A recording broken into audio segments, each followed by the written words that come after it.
لأن الدقيقة الثالثة من الشوط الأول من الوقت من الأشواط الإضافية.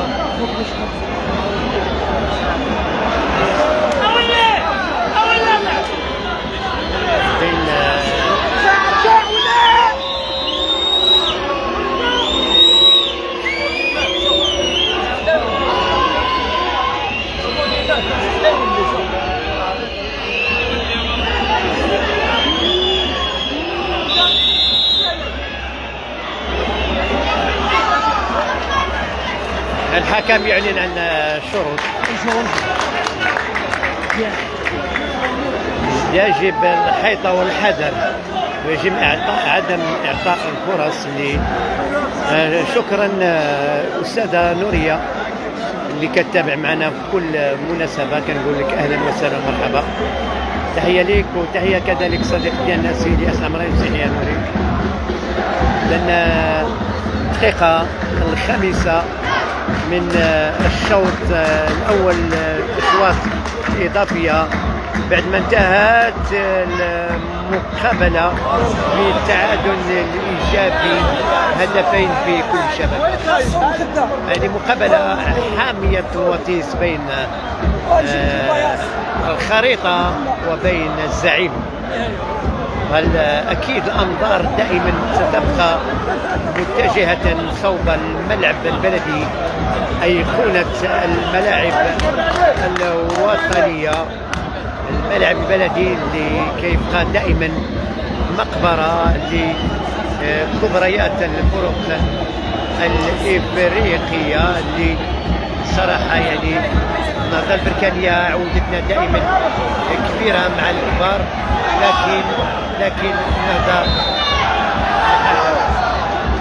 لكن الخطأ اللي ارتكبه الحمياني وهدى هدف على طبق من ذهب لمهاجم الزعيم.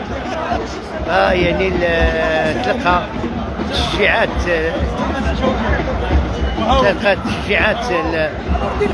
الجمهور يعني اللي يرفع من المعنويات ديالو. وحنا بغينا يعني فريق النهضة البركانية ينتصر لينا نهار باش المعنويات ترتفع ويواصل المشوار ديالو في هذا الكأس الغالية، الكأس الافريقية، كأس العرش، وكذلك حتى يعني ترتفع المعنويات من أجل الاستعداد لمقابلة الذهاب نهائي كأس الكونفدرالية الإفريقية يوم 12 يوم الأحد، في انتظار يوم 19 أكيد يوم الإياب في القاهرة ضد فريق الزملكاوي المصري.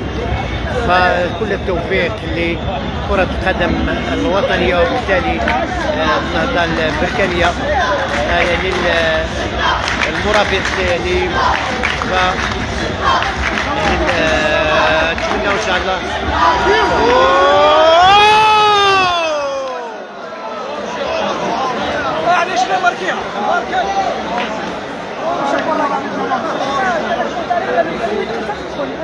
الله يحييك اخي سيميمون، شكرا. هذه نورية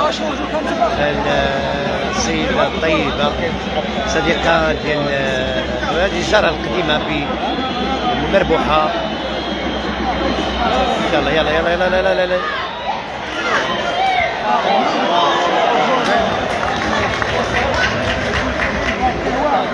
يجب اعتماد السرعة وليس التسرع وعدم الجود والكرم، لأن يعني طلينا حراهم فدوى الناس. يعني راه هذا البداية ديال الشوط الأول من الأشواط الإضافية، يعني باتمت انتهت المقابلة هدفين لمثلهما.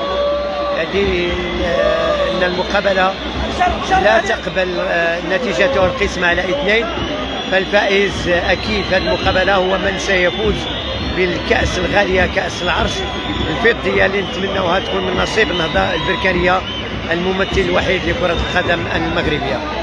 إذن كنعيشوا دائما الدقيقة 9 من الشوط الأول من الأشواط الإضافية في انتظار ما ستؤول إليه النتيجة الدقائق القادمة.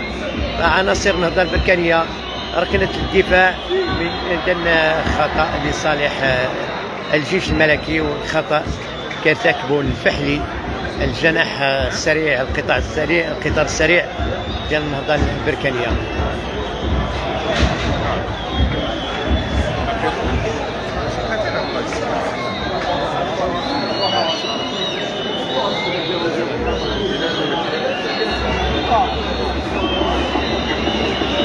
يجب بإذن الله، يجب علينا أن نكون سباقين لهدف السبق.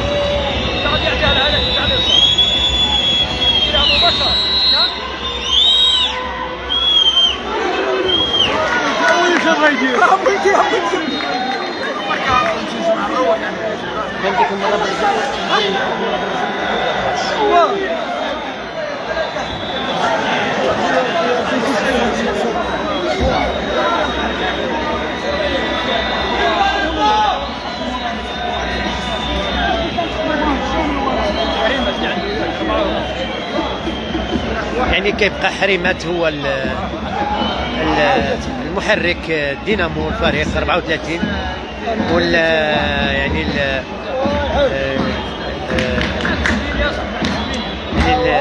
حامل شارة العمادة هو ضابط ايقاع فريق الجيش الملكي حريمات، لاعب من مواصفات اللاعبين الكبار.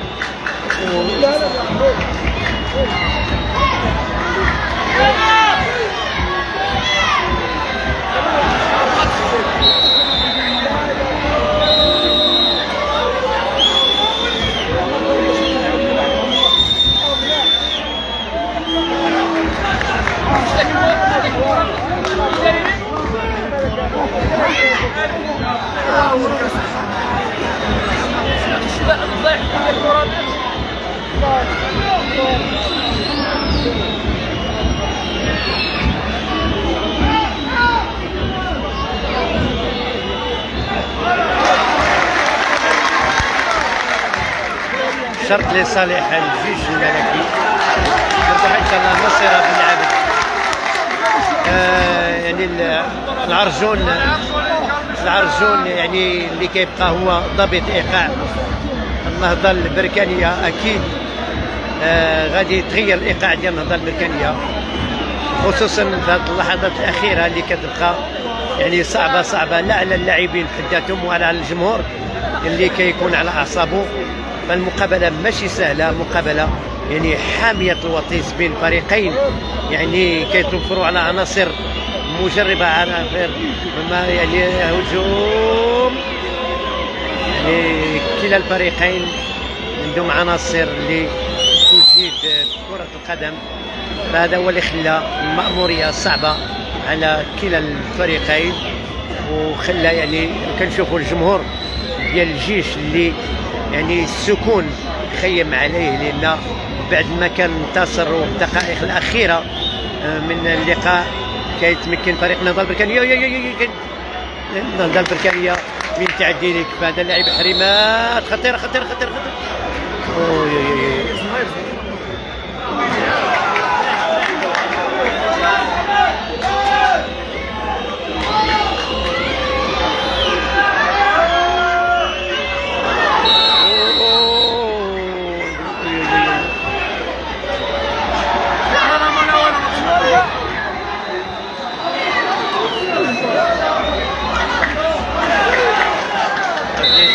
غير سمحوا لنا، انا راني بقيت بحال لاعبين فليبر، والله بحال لاعبين فليبر، ورا ما بقيتش عارف حتى فين راه التليفون جيه.